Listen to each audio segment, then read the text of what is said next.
welcome. This is the tips and techniques to leverage technology in recruiting webinar.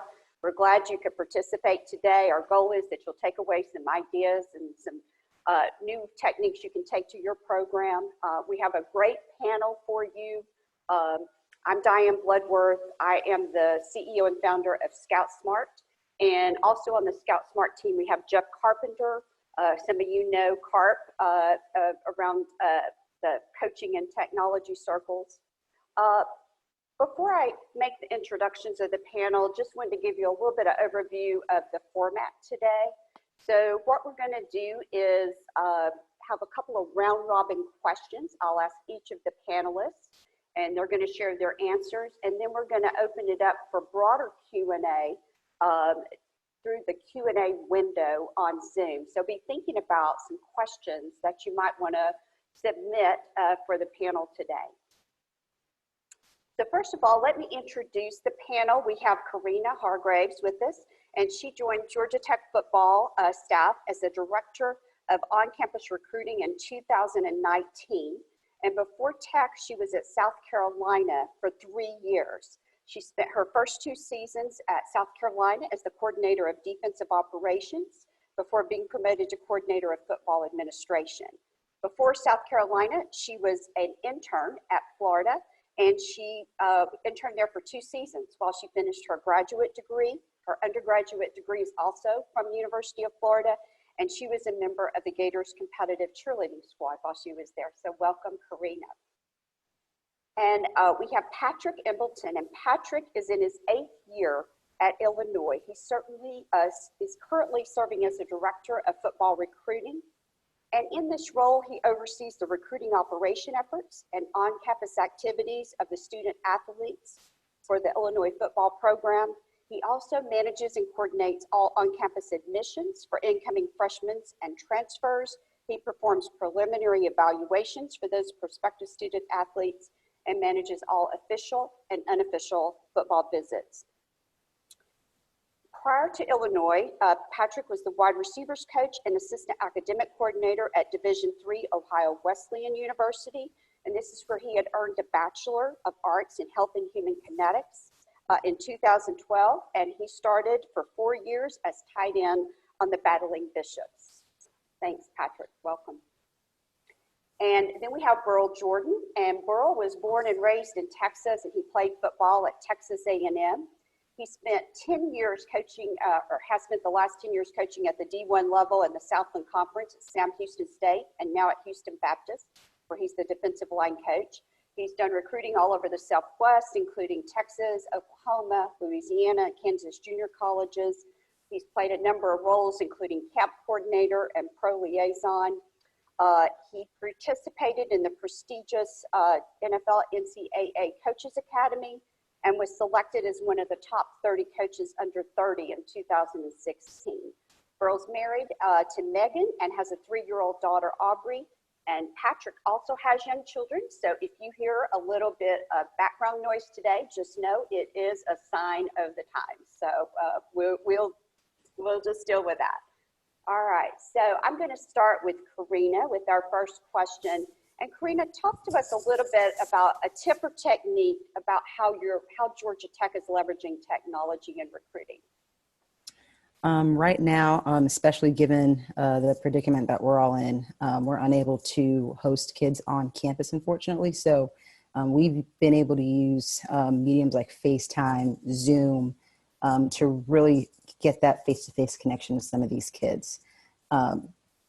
We've used it before, obviously, but even especially right now, not being able to really see them in person, face to face. It's nice to, everyone has an iPhone these days, so it's nice to put a name to the face and communicate with them that way. And it's even easier that way as well to, talk to the recruits' families, their friends, really get to know the person as opposed to having them on campus. Awesome. So you're actually talking to the families as well using some of this technology. Yes. Not just the recruit. Correct.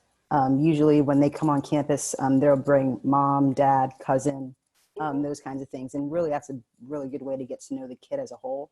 So we're essentially doing the same thing just through FaceTime. Great. Thank you. Appreciate that. Patrick, want to talk to us a little bit about what you're doing in Illinois these days with technology? Absolutely. Prior to this, the entire coronavirus kind of putting us at a stay-at-home place, we had just built a brand new $80 million facility.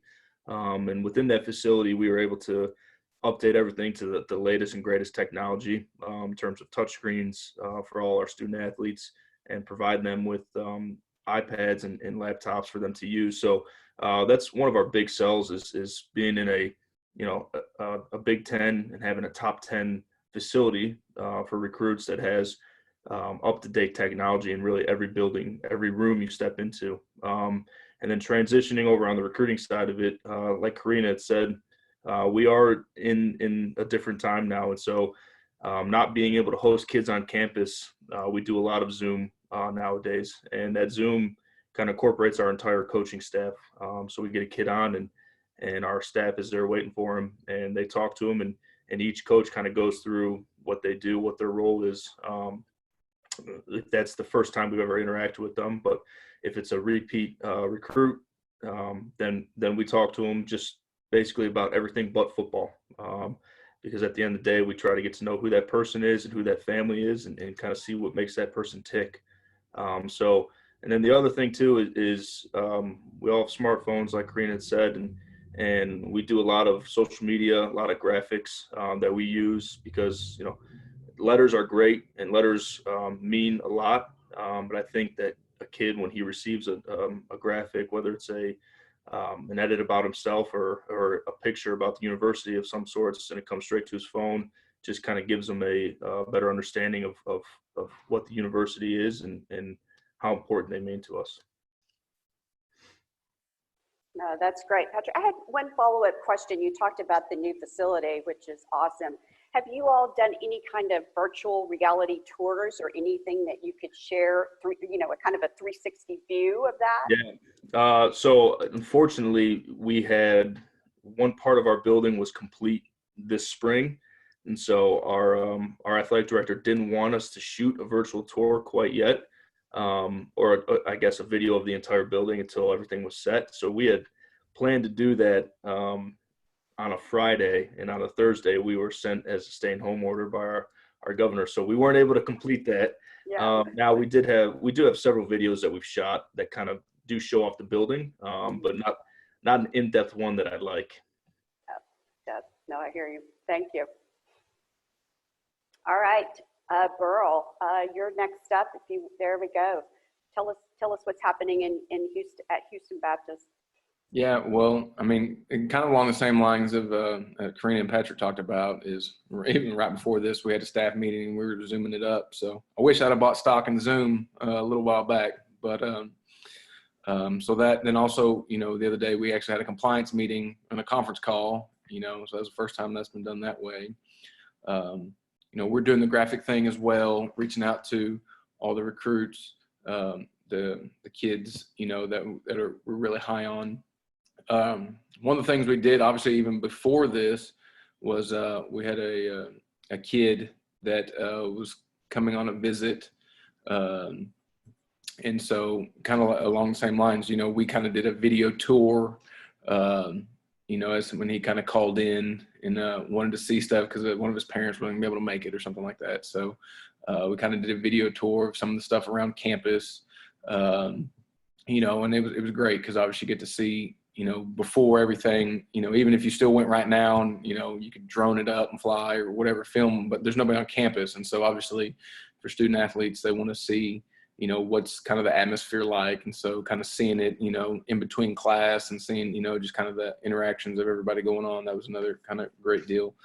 But we're just trying to stay along the lines, trying to see, obviously what we can and can't do. Obviously now the NCAA has allowed us to be able to have video meetings with our players. And so that's kind of the next wave of things where we'll be able to spend time with them, watching video, kind of going back over installs or whatever like that, just kind of having the video meetings, kind of taking the time that we would be able to have with them this spring, and transitioning it to Zoom or even FaceTime. I've FaceTimed all my guys, had academic meetings and things like that. So just, that's been more of the biggest challenge. But just trying to stay on top of it, trying to stay in touch. You know, it's a lot easier when you can physically touch them or have them come by your office and all that. You know, we just along with them. I mean, we've got people all over the country, California, Georgia, you know, you name it. And so just trying to do our best.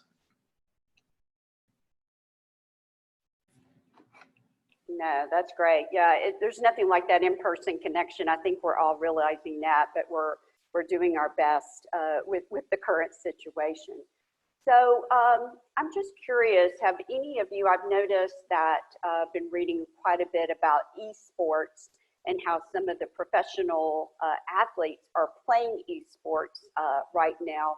And I'm curious if you all have thought about trying to incorporate any kind of esports or video gaming or any of those experiences into your recruiting. And I don't know, Burl, if you want to start or just talk about any kind of technique that you guys might have brainstormed on. Well, I personally haven't done this, but I actually saw this at a university I visited for their current players. Again, this was probably a year ago. They had an old NCAA game, and their creative people, they had actually like installed their playbook into the game, and the kids were able to play it. And so it was just kind of another, and I think that was right around the time all the kind of virtual reality stuff was coming out. So I know that's been a deal where, you know, they're putting the cameras out there and quarterbacks or whoever are able to go back through the progression or kind of see the whole deal, and or even drills or things like that. So I know that's, you know, again, the immediate feedback that you can give people is another great thing. And I know I was at a high school and there was a company demoing. I mean, they had a camera and they had this huge screen on a cart and literally used the camera to film. And within seconds of in practice being over, I mean, the coaches were looking at this monster screen that they just rolled out, and you could literally re-see the play from practice. And so they were coaching off of that. Now it was an exorbitant amount for a high school, but they were just kind Must have been in Texas, right? It was, yeah.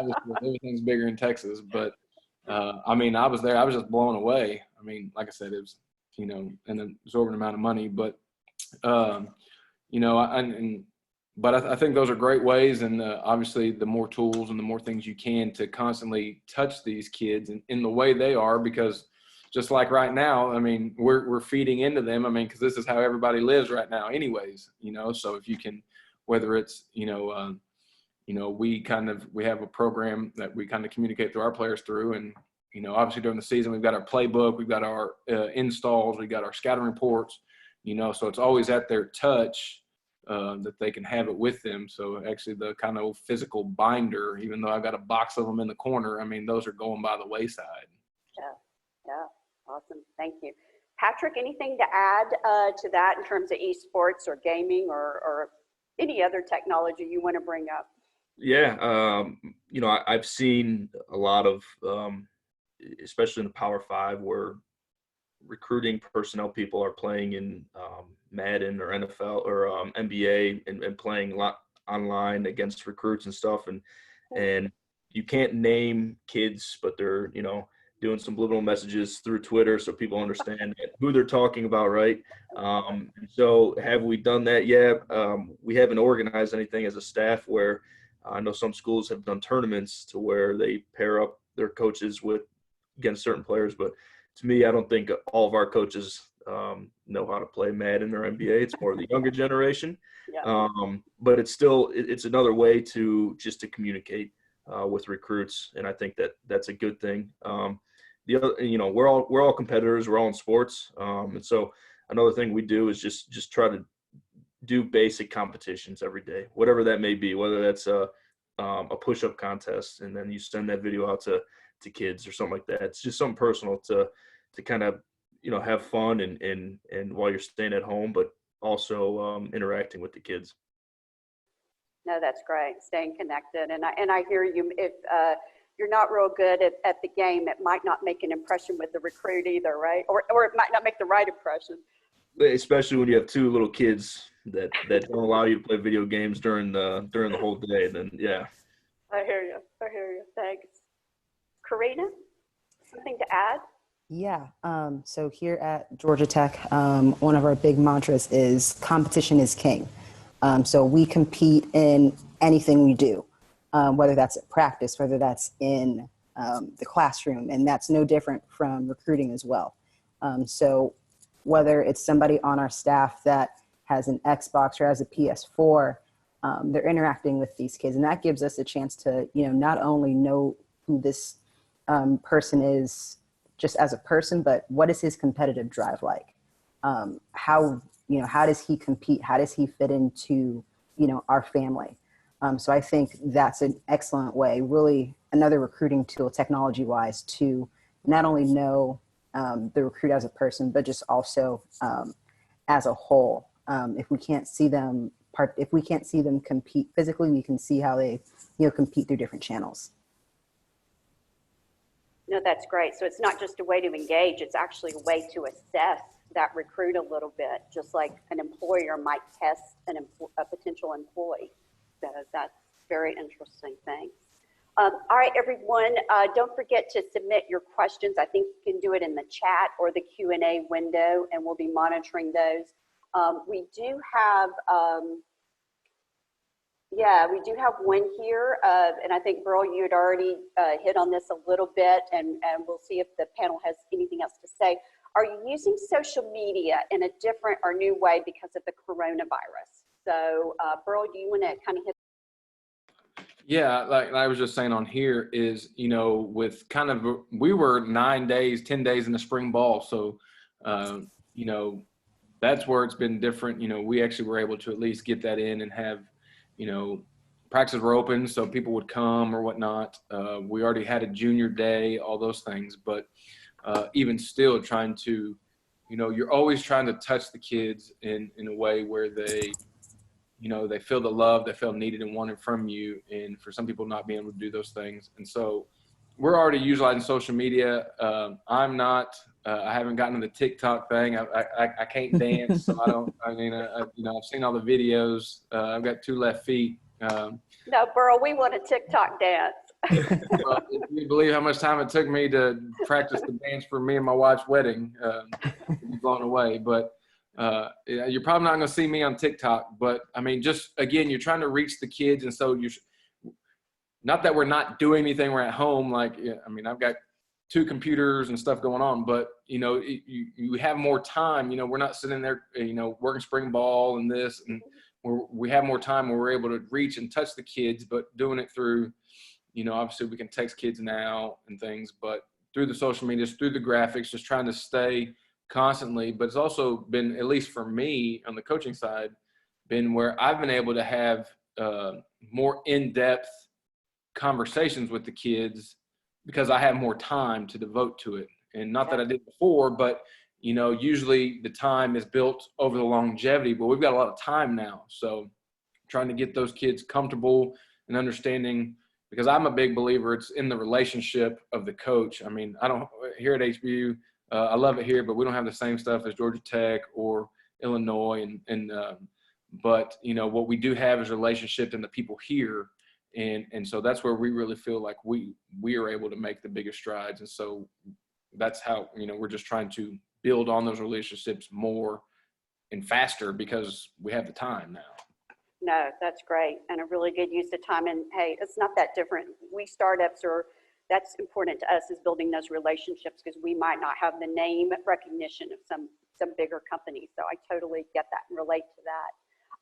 Patrick, anything to add there? Or you want to share your TikTok dance with us? I'm not on TikTok either. Don't worry, Burl. You're not the only one. In terms of social media, we have a few new coaches, so we're doing more of a get to know you, and it's a lot for our fans as well as our recruits. But we put out little bios about our coaches, and then we have a lot of stuff in our bank. So we have a video department within our football program, and then we also have an athletic department, video department that we have a good amount of videos and things along the lines that we can release social media wise.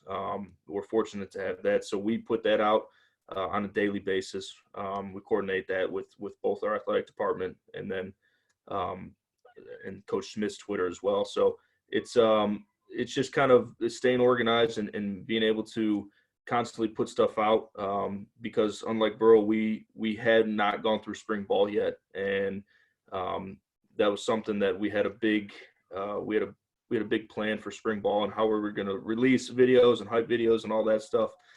So it's just kind of digging in the archives, and we had a good season last year, and being able to put out highlights of those games and some of those players that we have within our program. No, I hear you. It's all about content with social media. Yep. And Karina, we know you were a competitive cheerleader, so we know you do have a TikTok dance. Maybe I'll show it a little bit later. It's funny, we actually did just create a TikTok account maybe a couple weeks ago or so. And it was really fun, getting our coaches and our players involved with it, especially with coaches and their actual position players.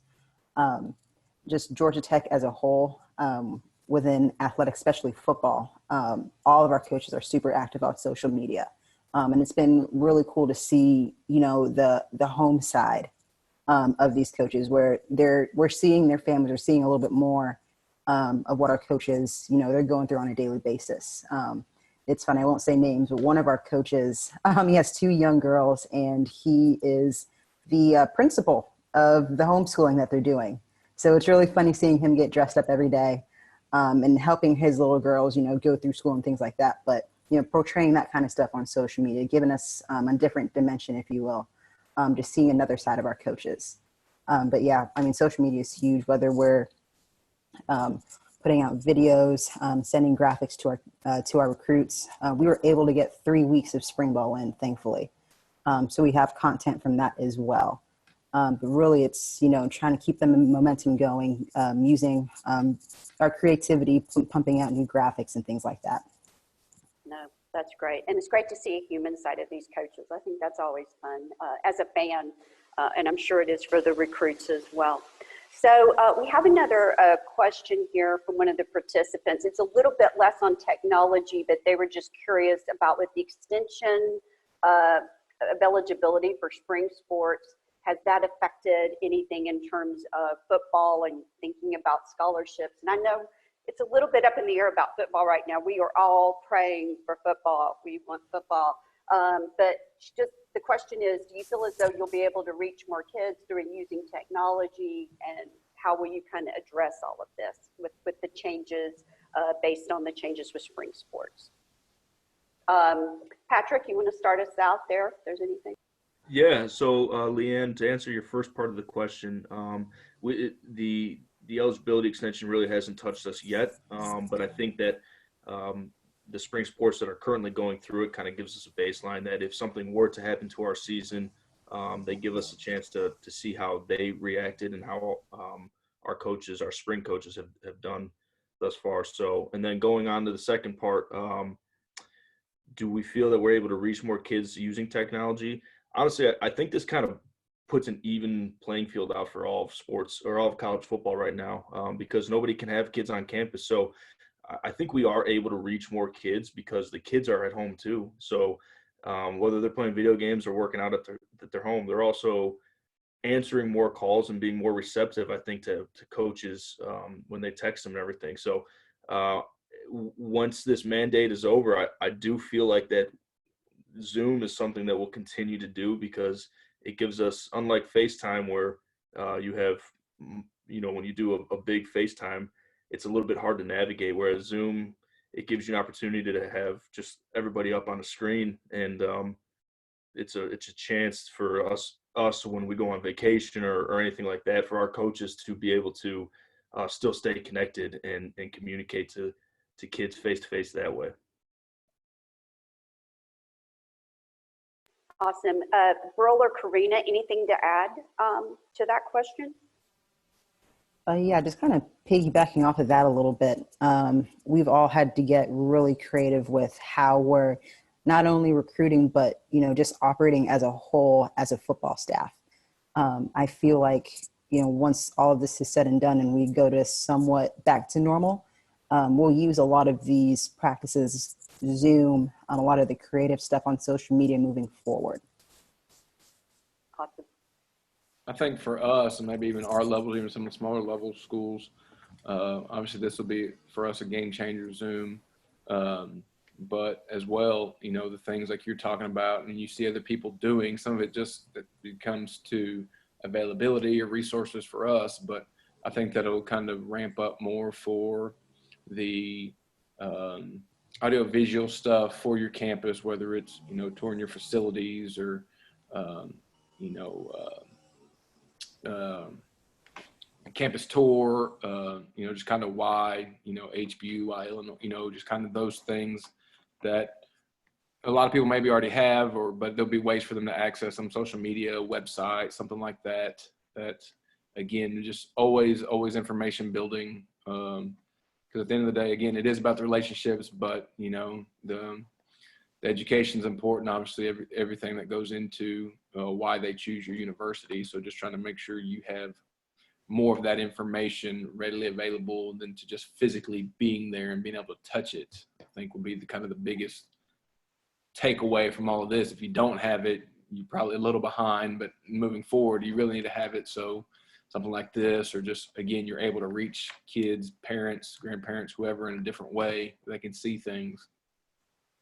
Yeah, I think it's pushing us all a little bit, and we're learning and changing with it. So, and some of that's good. So I think there was a question in the Q&A that I had seen too, which I love because it dealt with analytics. But the question was, you know, we've seen a lot of analytics more in basketball and in baseball, and just curious if you all are starting to see more of a move to analytics in football, and if you could talk a little bit about that. And I don't know, Karina, if you want to, or just anyone that has a thought about it. Burl, I think you may have some thoughts there. Yeah, I know we haven't done it. I know I've actually, one of the coaches from the area I recruit, he actually was in retirement, but he's actually going to work for one of those analytics companies. And I guess really about the past 10 years, because I heard some people using it back then, but it's really becoming all the rage. And I know a lot of people are using it to make their in-game decisions and things like that. You know, I still don't necessarily know that it's caught on at the college level. Maybe it has at some of the bigger schools. But, you know, I know it's a valuable resource that, you know, can give you options to be able to look at the game in a different way and kind of what are the, you know, statistical chances that this down and distance or whatnot, that they're going to get the first down, or they, you know, you always go for it on fourth down here in this scenario or whatever. But I think some of it too has to just go into your, as a coach, you know, just what do you believe? Where do you, you know, what are your thought process here based on your own, because he can tell you what you want. Offensive and defensive coaches, you know, we have tendencies. It's our job as coaches to break those, so those things don't, you know, they don't mean as much. And we have to do a good job as coaches on our end that we are breaking those tendencies, so those things aren't looking as enticing or is looking as kind of, oh, this is what they do or this is what they're going to do. I mean, we have to do that, our own self-scouting throughout everything we're doing to kind of combat that. So. Yeah, no, that's great. That's data, right? That's really looking at trends and data. Patrick, some thoughts? Yeah, I mean, along those lines, we actually have somebody on staff that is starting to do more of the football analytics stuff in game for our coaches. And like Burl said, it's another resource to use for in-game decisions. Now, at the end of the day, I think you still take a step back and think about, you know, what don't the analytics read? You know, it's the heart and mind of somebody. So, but in terms of recruiting, there is some things that you can take away from the analytics side of whether a kid, you know, where he comes from, what his background is, whether he's living in a wealthy area or a poor area. You know, they kind of there's companies now that are starting to put out these statistics of what kind of athlete that produces, and we haven't dived into those yet, but I think that is the way that college recruiting is going, is that you'll see these companies starting to pop up more and be featured more in college. Awesome. Thank you. Yeah, we're hoping so, right? Karina, anything to add? Yeah, kind of what Patrick said, really looking at, each individual kid, kind of breaking down where is he from, what's his home situation like, the area he's from, those kind of things. Really doing a deep dive into that and seeing, kind of making recruiting decisions, kind of based off that. And obviously it's not a complete science, but really just kind of taking everything into consideration, analyzing each factor in this kid's recruitment and kind of seeing where it can go from there. No, that's great. Using the data. And you're right, we haven't figured out yet, though, how to measure heart rate intensity. But there's a lot of other measures that we can look at. So that's good. I think kind of just the last question to wrap things up here, I think we've hit most of the Q&A, is just have any of your systems or processes kind of in recruiting, have they changed due to technology? I'm a believer that technology should support the people and the process. And so I don't know if any of you, as you're looking at technology, are starting to kind of shift your recruiting process. Anyone have a comment on that? I think at the end of the day, Diane, it's about people and relationships. So you can make graphics, you can do certain things with technology, but at the end of the day, can you pick up the phone, call a kid, and have a genuine conversation with a recruit and with their families and the people that are most connected to them. So while technology plays a huge role in today's age, at the end of the day, still, I think being able to kind of see what makes a recruit tick, and knowing who he is, and you're only going to get the best out of him as a person and as a player. So I would say yes, technology helps big time, but you still have to go the old school route of doing the dirty work and finding out what really makes somebody go. No, that's great. I think that's true in the business world too, Patrick. Burl? Yeah, just back on what Patrick said, that dealing with, I'm dealing with 30 kids we're recruiting right now, or whatever it is, kids in my area, positionally, all those things. And this day and age, kids can tell who's real, or you just kind of being fake to them, and just because you want their abilities. I just tell kids all the time, a lot of people talk about what you can do for them, getting sacks, throwing touchdowns and all that. But, still at the heart of it, they're student athletes and student first. And so it's about what we can do as a staff, our personnel, all those things, our university, to help them for, the large majority of them that won't move on to the next level. And, right. That's the biggest deal. And, I think one of the other biggest deal, as simple as it is just in the last 10 years, just removing from a hard paper, board, magnets on a wall, to digital recruiting boards that you can constantly move and fluctuate, that you can have readily on your phone, whatnot, wherever you're at. I think that's been huge, because obviously you go out to school, watch spring practice or whatnot, you can make your notes on the kid and all this stuff, and put a kid on your recruiting board or whatever. And so again, they are big helps, but technology will never, what we do on our side of it, it can only ever help, but it can't ever get the job done for you. You really got to have man and woman power physically, beating the bushes out, talking to coaches, that's another big deal, is in the relationship side with the coaches. A lot of people are not getting with the coaches because of the technology. And I know here in Texas, you got this straight line recruiting deal that they've got going on, where, the coaches want to be involved, because, there's kids are saying they get offers from so-and-so or whoever, and the head high school coach isn't hearing about it, so again, technology has allowed that, because as a recruiter, I can physically reach out and touch a kid through Twitter, through whatever, but it's keeping all parties invested into that student athlete's lives, in the know, so that way, again, it just builds your relationship there, your rapport. They can help guide you on how, we're talking about today, is there, You know, is the high school coach help so-and-so do that? Can the high school coach, can the high school coach give them about getting the transcript, so you got to get involved with those people, and the sooner you can, the better. But like I said, technology will only help, but it can hurt you as well. But Yep. But it will never be able to get the job done for you completely. That's right. It's a supporting tool to help you maybe be more efficient, more effective, but it doesn't replace that in-person interaction that has to happen. That's great.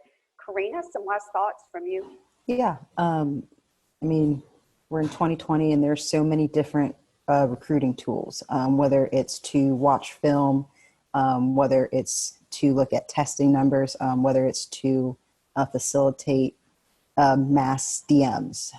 So there's all these different recruiting tools that use technology to help us, kind of on the back end, making some of these processes a little bit easier. But I feel like at the end of the day, it comes down to really getting this kid on campus, and especially for what I do. If I can take a kid, I can take him around campus, I can start developing a relationship with him. Is he really enjoying, what we're doing here? Is he enjoying talking to the coach? All the stuff we did on the front end, all the eval stuff, that's great. But at the end of the day, is he on campus? Is he really enjoying everything? And just to even help him make his decision a little bit easier. Definitely about those relationships that he's building with myself, with the rest of the recruiting staff, and with the coaching staff as well. Awesome. Thank you. Well, I want to thank our panel today. You guys are awesome. I really appreciate you sharing this, and I hope our participants have some takeaways from this webinar. And the topic we were just talking about, with connecting with the recruits, actually fits into our next webinar, which will be April the 23rd, same time. It's on Thursday at 12:45 p.m. Eastern Time. And the top topic is going to be to how to improve collaboration in your recruiting program. And this is collaboration within your coaching staff, as well as collaboration with the recruits, the families, the high school coaches, everyone that's involved in the process. And Brian Bedford is going to lead that discussion. He's the global lead at Cisco Sports Partners. And he previously spent some time at Exos, as well as on the staff at TCU and at Southern Nazarene. So we'll share more details about that webinar coming up. But again, thanks to all who participated today, and stay in touch. Thanks. Bye.